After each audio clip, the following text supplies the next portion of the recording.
जय श्रीमन्नारायण। जय जय श्रीमन्नारायण। श्रीमते रामानुजाय नमः। हरि ओम।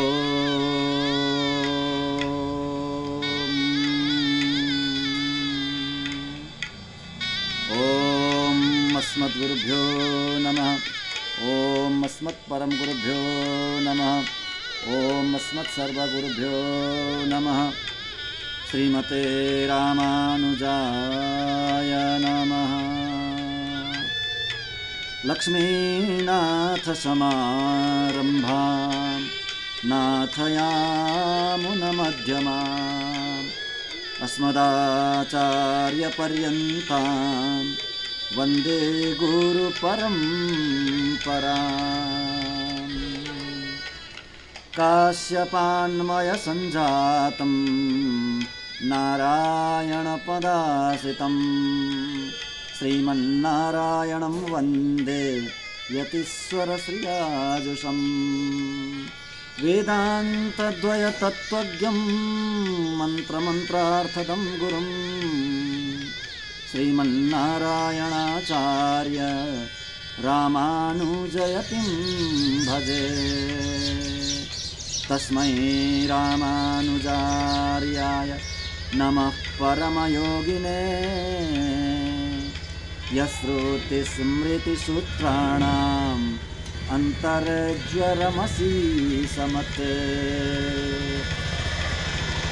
वृन्दावनान्तर्गतं वलिनोऽनुजातं नीलर्षभावपशुमध्यगतं दिदृक्षो दृष्टस्त्वया किमिति याः सखी जनं सा गोदा स्वयं रमयते तुह्यरङ्गराजम्। गोदा विभूषणसुरम्यवराभिधानं वृन्दावनावनिनिधिं करुणैकतानम्। अर्चावतारनिचयेऽपि च यत्प्रधानं तदरङ्गदेशिकधनं शरणं शराणे। तदरङ्गदेशिकधनं शरणं शराणे। ॐ सहना भवतु सहनौ भुनक्तु सह वीर्यङ्करवावहै तेजस्विनामधीतमस्तु मा विद्विषावहै। ॐ शान्ति शान्ति शान्तिः। हरिः ॐ।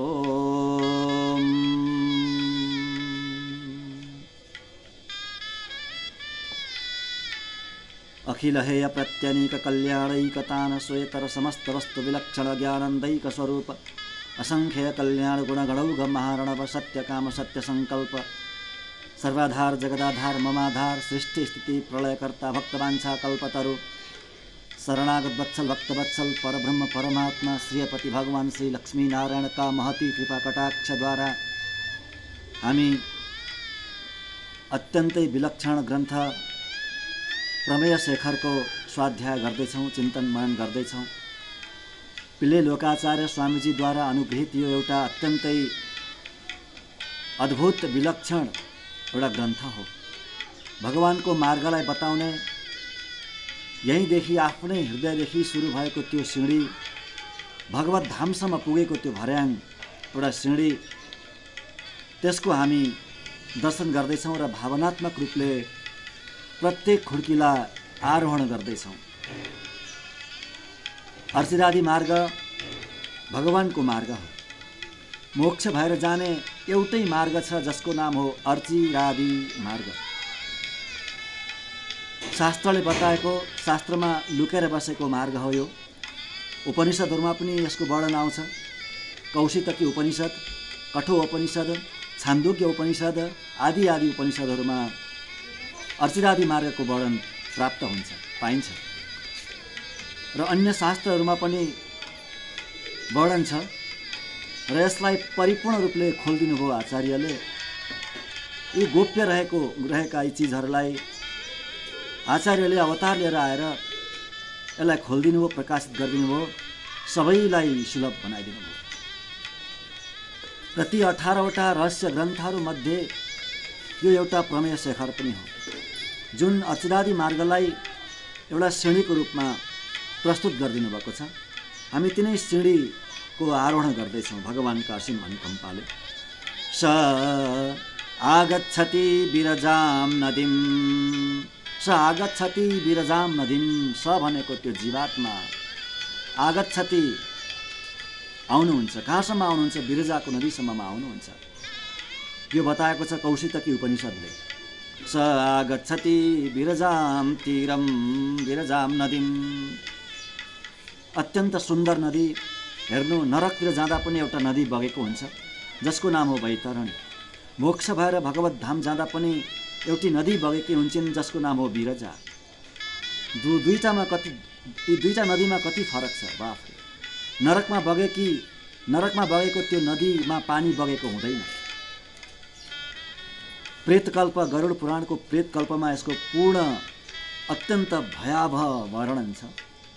त्यहाँ के बगेको हुन्छ त्यो नदीमा भन्दा, त्यहाँ थुक, खकार, पिप, खुन, सिगान, मलमूत्र, छाला, हड्डी, केस, यस्ता चिजहरू त्यहाँ हुन्छ। नङ, यस्ता चिजहरूले त्यो भरिएको हुन्छ त्यो नदी। त्यही चिज बगेका हुन्छ। जब पापी त्यहाँ जान्छ, पापात्मा जब त्यहाँ जान्छ, त्यो नदी झन् भयङ्कर हुन्छ। त्यहाँबाट ज्वाला निस्किन्छ। त्यसलाई त्यहाँ भित्र हालिन्छ। त्यो तरेर जानुपर्छ पारिपट्टि अरू नरक भोग्नको लागि। त्यो नदीमा उसलाई फ्याँकिन्छ। त्यहाँ त्यही नदीमा कई वर्षसम्म उसले बिताउनुपर्छ। त्यो अत्यन्तै भयावह नदीमा, त्यस्तो अत्यन्त फोहोरी नदीमा त्यहाँ भयङ्कर जनावर हुन्छन्। ती जनावरहरूले तिखा तिखा दाँत भएका जनावर हुन्छन् त्यो नदीमा, गोही, सर्प आदि।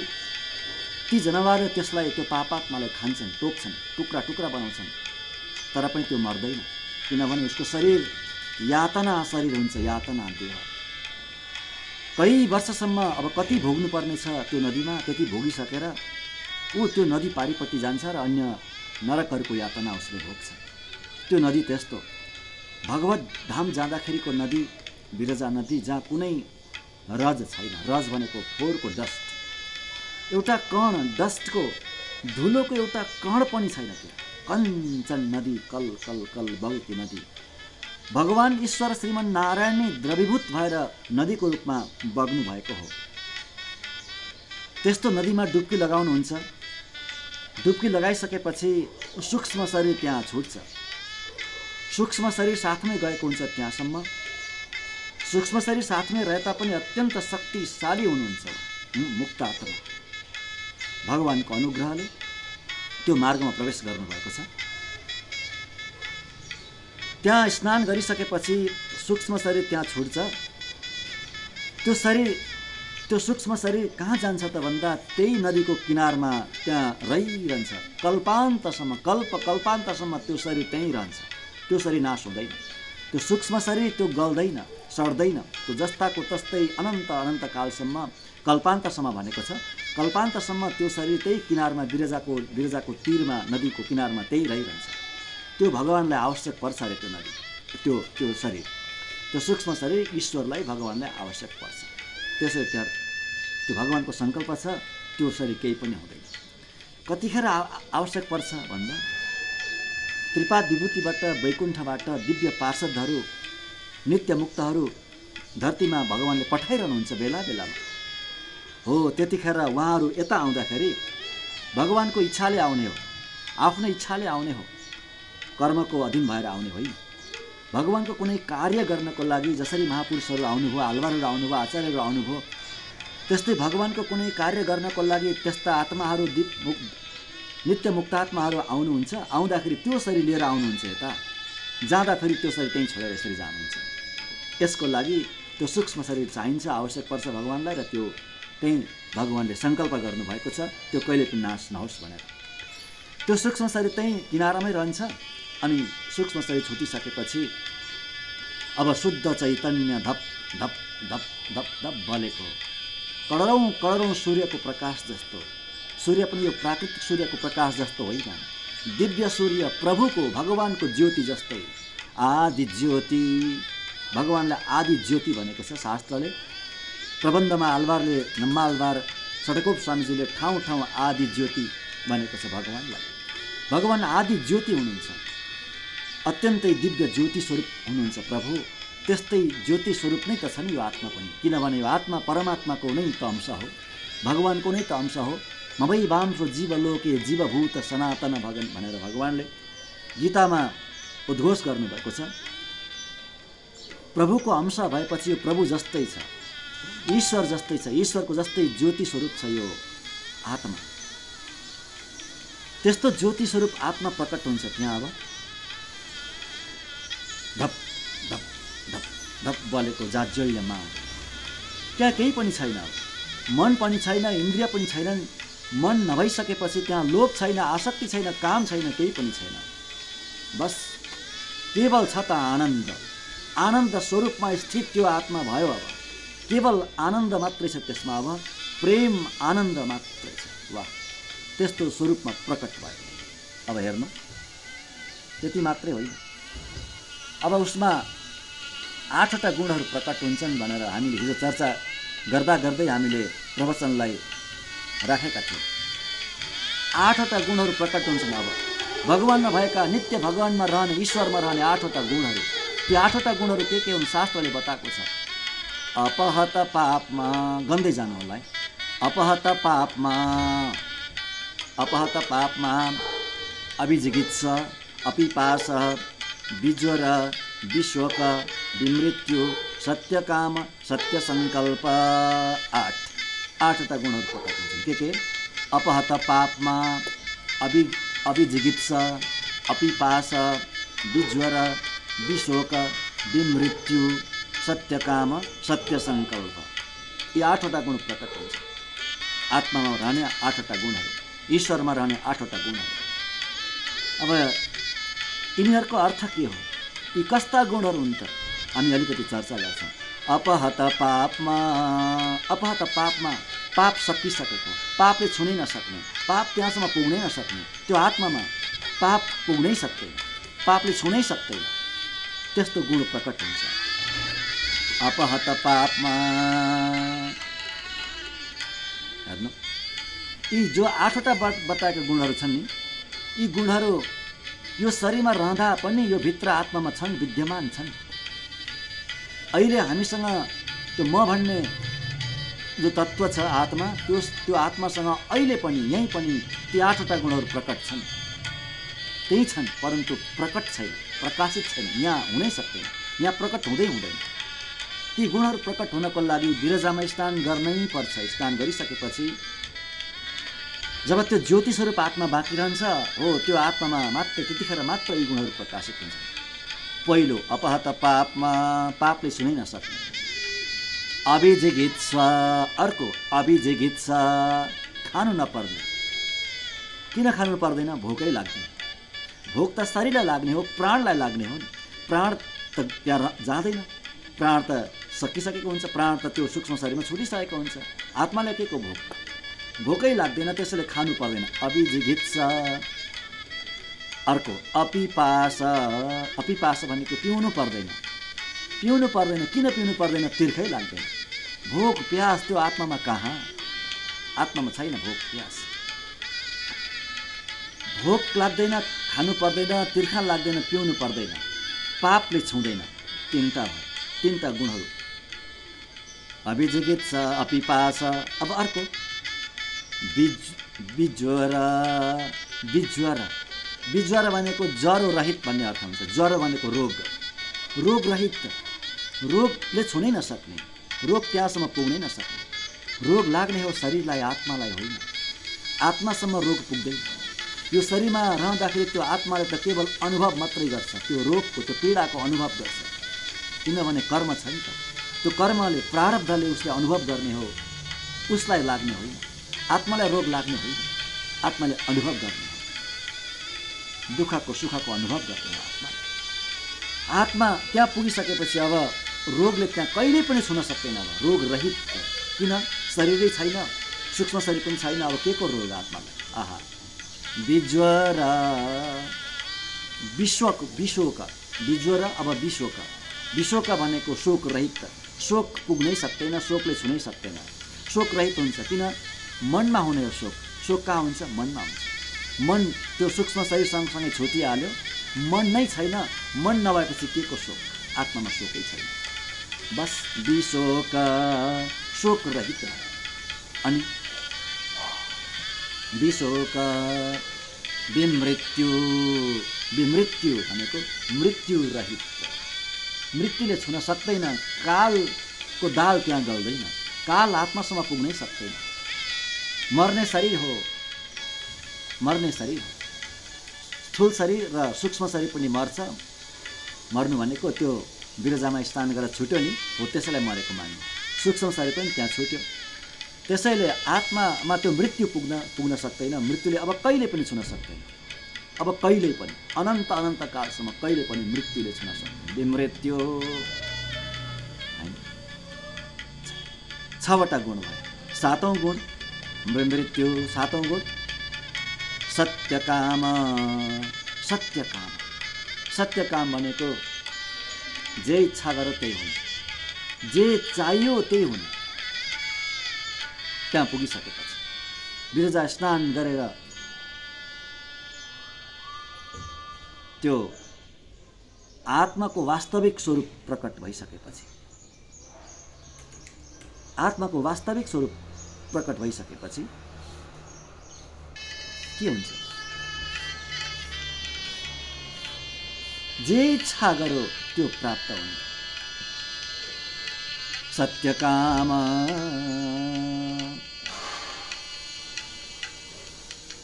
जे इच्छा गरो। त्यो वैकुण्ठको एउटा वृक्ष बन्छु भन्दा हुन्छ, त्यो वैकुण्ठको एउटा पुष्प बन्छु, बाटिका बन्छु भन्दा पनि हुन्छ। वैकुण्ठको एउटा पोखरी, त्यहाँको सरोवर बन्छु भन्दा हुन्छ, त्यहाँको कमलको पुष्प बन्छु भन्दा हुन्छ। वैकुण्ठको एउटा पक्षी बनेर त्यहाँ रहन्छु भन्दा हुन्छ। भगवानको आभूषण बनेर बस्छु भन्दा हुन्छ। आहा, त्यति मात्र कहाँ हो? हजारौँ लाखौँ शरीर धारण गरेर भगवानको सेवा गर्छु, कैङ्कर गर्छु भन्दा त्यो सम्भव हुन्छ हैन। एक स्वरूपले वैकुण्ठमा रहेर अरू स्वरूपले अन्य अरू कुनै द्वीपमा ब्रह्माण्डमा गएर सेवा गर्छु प्रभुको भन्दा पनि त्यो सम्भव हुन्छ। त्यस्तो शक्ति प्राप्त हुन्छ। जे इच्छा गरे त्यो हो। सत्यकाम, सत्यकाम। अब अर्को 8औं गुण सत्य सङ्कल्प। जे सङ्कल्प गरो त्यो हुन्छ। सङ्कल्प भनेको म यो गर्छु भन्ने, म यो कार्य गर्छु। त्यो सङ्कल्प सोच्ने बित्तिकै, चिताउने बित्तिकै त्यो सम्भव भइहाल्छ। अहिले त हुँदैन, अहिले सोचेको पुरा कसको हुन्छ? कसैको पनि हुँदैन। त्यहाँ पुरा हुन्छ। जे सङ्कल्प गर्यो त्यो पुरा हुन्छ। ईश्वर त्यस्तै हुनुहुन्छ। ईश्वर सत्य काम, अवाप्त समस्त काम हुनुहुन्छ प्रभु। सत्य काम हुनुहुन्छ, सत्य सङ्कल्प हुनुहुन्छ प्रभु ईश्वर। ईश्वरले इच्छा गर्ने र नपाउने त्यस्तो कुनै चिज के होला र? केही छैन। ईश्वरले सोच्ने, इच्छा गर्ने, ईश्वरले सङ्कल्प गर्ने अनि त्यो नहुने, त्यस्तो केही हुनै सक्दैन। त्यो त्यस्तै भन्छ। आत्मा जीवात्मा पनि त्यहाँ गइसकेपछि त्यो मुक्त आत्मा पनि त्यस्तै भन्छ। सत्य काम, सत्य सङ्कल्प। जे इच्छा गर्यो त्यो प्राप्त हुने र जे सोच्यो, जे सङ्कल्प गर्यो त्यो गर्न सक्ने। हेर्नु, वैकुण्ठमा पुगिसकेपछि मुक्त आत्मामा कति शक्ति आउँछ भन्दा, यदि भगवानले आदेश गर्नुभयो भने, ईश्वरले, भगवानले, प्रभु श्रीमन्नारायणले त्यो जीवात्मालाई आदेश गर्नुभयो भने यो जगतको सृष्टि स्थिति र प्रलय पनि गर्न सक्नुहुन्छ उहाँले। भगवान जस्तै बन्नुहुन्छ। भगवान नै चाहिँ बन्नुहुन्न, भगवान जस्तै। सत्य काम, सत्य सङ्कल्प। यी 8वटा गुणहरू आविर्भूत हुन्छन्, त्यहाँ प्रकट हुन्छन्। यो 23औं श्रेणी हो। 23औं श्रेणीमा ततो अपहत पापमत्वादि गुणगण प्रादुर्भावो भवति। अपहत पापमा अभिजिगित्सा, अपिपास, विज्वरो, विशोक, विमृत्यु, सत्यकाम, सत्य सङ्कल्प। यी 8वटा गुणहरू प्रकट हुन्छन् त्यहाँ गइसकेपछि। यो 23औं श्रेणी हो। 24औं श्रेणीमा अनन्तर ममानव करस्पर्शो भवति। त्यस पछाडि अमानव भगवानको कर स्पर्श हुन्छ। त्यहाँ किनारमा भगवान बस्नुभएको हुन्छ। भगवान आफै स्वागत गर्नको लागि आउनुहुन्छ त्यो विरजाको नदीको किनारमा, पारिपट्टि वैकुण्ठको तटमा स्वागत गर्नको लागि। आफ्नो प्यारो सन्तान आउँदैछ आज संसार छोडेर आज मसँग मेरो अनादिकालदेखि हराएको मेरो सन्तान, मेरो एक्लो सन्तान, प्रभुलाई एक्लो सन्तान जस्तै लाग्छ। मेरो एकलौटो सन्तान आज संसार छोडेर अनादिकालदेखि हराएको मसँग आज आउँदैछ मिल्नको लागि, सदाको लागि मसँग बस्न आउँदैछ भनेर प्रभु आफै एक रूपले आएर बस्नुहुन्छ त्यो किनारमा स्वागत गर्नको लागि। अब त्यो ज्योति स्वरूप आत्मा किनारमा जान्छ। किनारमा गइसकेपछि अमानव नाम गरेको प्रभुले, भगवानले जो स्वागत गर्न बस्नु भएको छ, उहाँले कर स्पर्श गरिदिनुहुन्छ, हातले छोइदिनुहुन्छ, त्यो ज्योतिलाई छोइदिनुहुन्छ।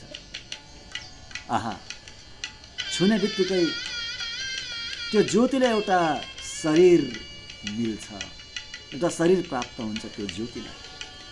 विग्रह कस्तो शरीर भन्दा दिव्य मङ्गल विग्रह प्राप्त हुन्छ।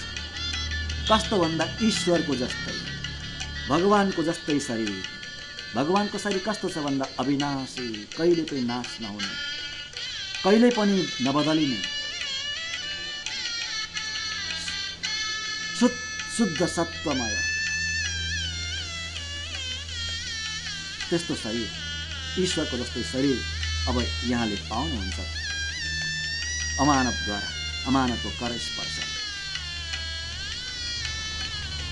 यस्तो पञ्चमहाभूतले बनेको शरीर होइन, मलमूत्रले बनेको नाशवान शरीर, परिणाम हुने शरीर, बदलिने शरीर, त्यस्तो शरीर होइन।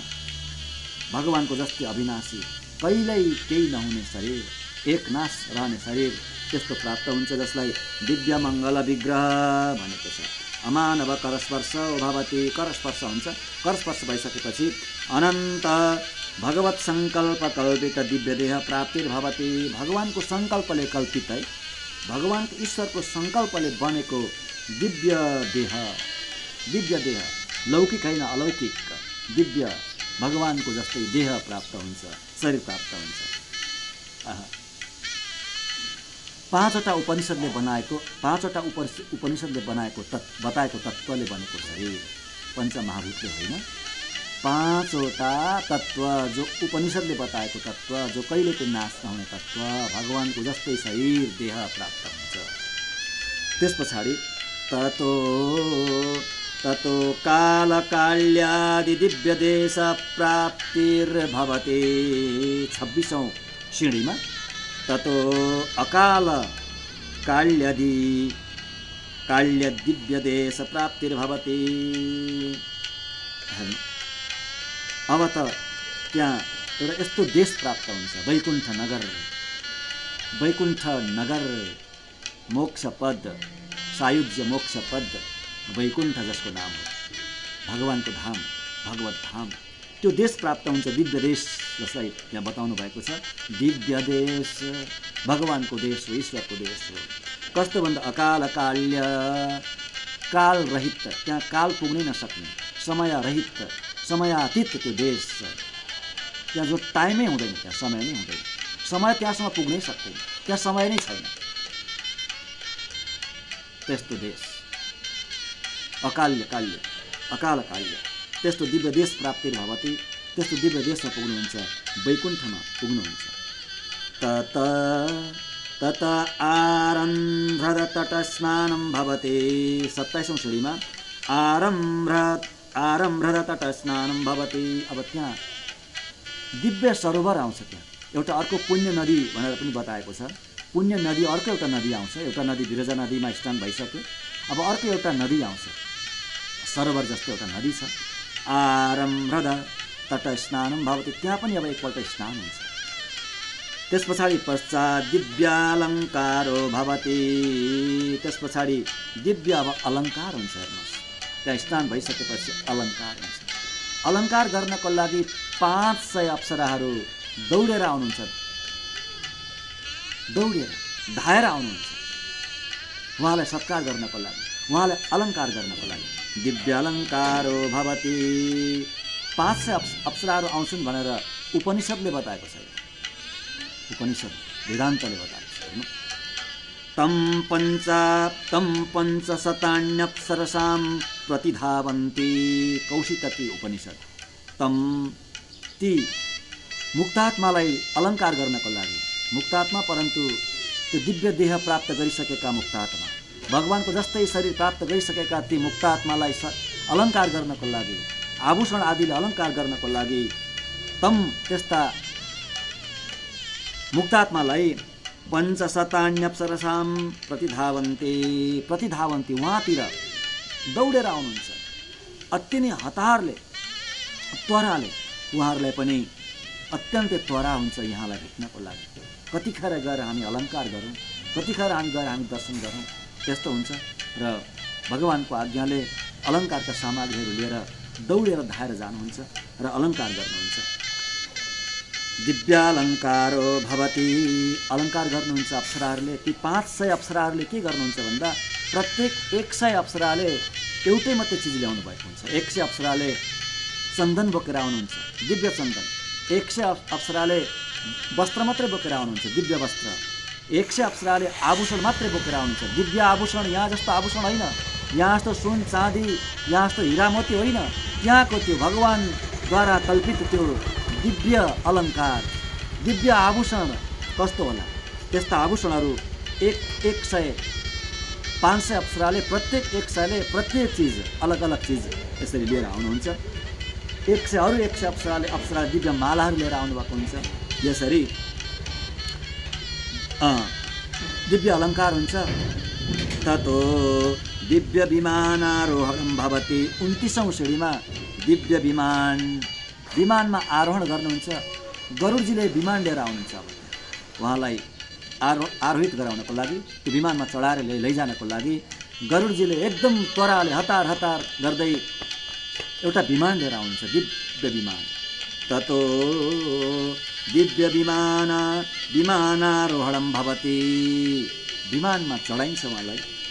त्यस पछाडि 30औं सिँढीमा तत तिल्यकान्तार प्रवेशो भवति। तिल्यकान्तार भनेको तिल्य नाम गरेको वन आउँछ, तिलको वन। तिलको वन जङ्गल आउँछ। त्यहाँ सुन्दर दिव्य वाटिका। त्यहाँ प्रवेश गराइन्छ। त्यहाँ प्रवेश गराएर त्यहाँ केही क्षण त्यहाँ राखिन्छ। त्यहाँ पनि अलङ्कार हुन्छ, स्वागत हुन्छ, सत्कार हुन्छ। तिल्यकान्तार प्रवेशो भवति। त्यस पछाडि 31औं सिँढीमा ततो दिव्याप्सर सत्कारो भवति। त्यो विमानमा हेर्नु, त्यो विमानमा दिव्य अप्सराहरू बस्नुभएको हुन्छ। यहाँ अघि त्यो सत्कार गर्न आउनुभएका ती अप्सरा अलग हुनुहुन्छ, त्यो विमानमा पनि अप्सरा बस्नुभएको हुन्छ, दिव्य अप्सरा। यहाँ अप्सरा भन्नाले ती स्वर्गका भोगी अप्सरा भन्ने अर्थ हुँदैन। त्यस्ता अप्सरा हुनुहुन्न त्यहाँ त दिव्य अप्सरा, भगवानका पार्षदहरू। आफू पनि त्यहाँ गएर अप्सरा बन्छु भन्दा पनि पाइन्छ।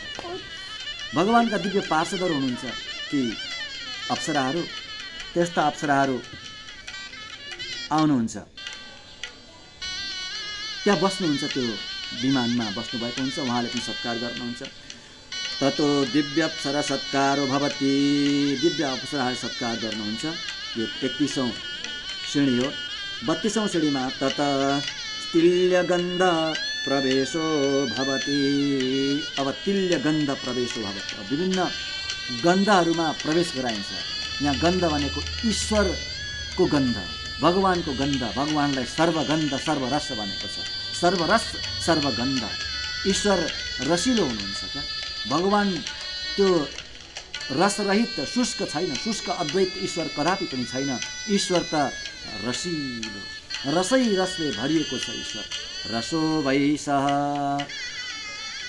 उपनिषदले बताउँछ नि, वेदान्त उपनिषद, तैत्तिरीय उपनिषदले रसो वैसः,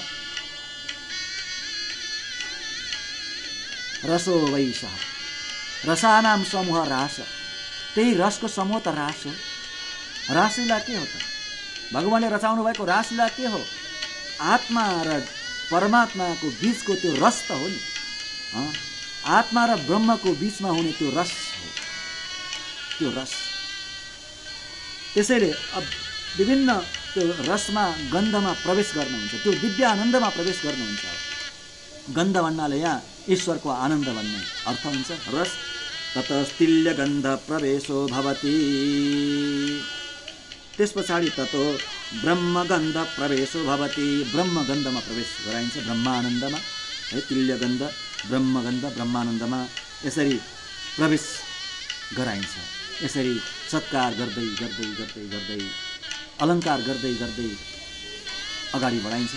यात्रा कहाँसम्म छ भन्दा यात्रा भगवानको काखसम्म छ, ईश्वरको काखसम्म छ, ईश्वरको वक्षस्थल, ईश्वरको आलिङ्गनसम्म छ। भगवानसँगको आलिङ्गनसम्मको यात्रा छ। वैकुण्ठमा पुगिसक्नुभयो, दिव्य देशमा पुगिसक्नुभयो, त्यहाँ पनि अब सत्कार गर्दै गर्दै बिस्तारै बिस्तारै अगाडि सवारी गराइन्छ। यहाँको सवारी हुन्छ, सवारी भगवानको जस्तै सवारी अगाडि बढाइन्छ। र यो यात्रा, यो सिँढीमा हामी पनि चढ्दैछौँ, भावनात्मक रूपले चढ्दै जानेछौँ। र योभन्दा अगाडिका सिँढीहरू हामी फेरि अर्को कालक्षेपमा हामी श्रवण गर्नेछौँ। हवस् त, आजलाई जय श्रीमन्नारायण, जय जय श्रीमन्नारायण, श्रीमते राम।